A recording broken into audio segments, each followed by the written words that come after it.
সোমবার ভোরে চট্টগ্রামের হালিশহরে ভয়াবহ বিস্ফোরণে কেঁপে ওঠে পুরো ভবন। মুহূর্তে ঝলসে যায় একই পরিবারের ৯ জন।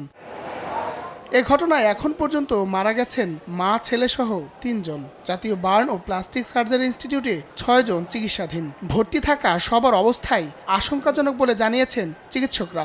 জ্বর উঠছে, কাঁপতেছে, বলতেছে এখন কিছু বলা যাবে না, বিভিন্ন পরীক্ষা দিতেছে, করতেছি। কেউ আশঙ্কামুক্ত না, সবাই বলতেছে ঝুঁকির মধ্যে আছে, ঝুঁকিপূর্ণ সবাই। ডাক্তার কাউকে আশঙ্কামুক্ত বলতেছে না।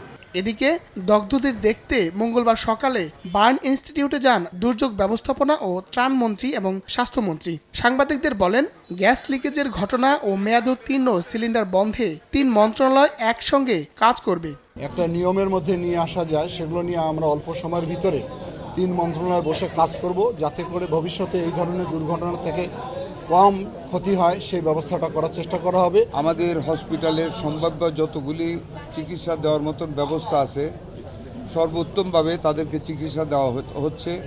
আমি নিজেও দেখে এসেছি।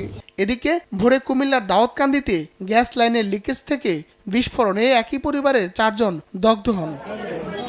হায়দার আলী, সময় সংবাদ, ঢাকা।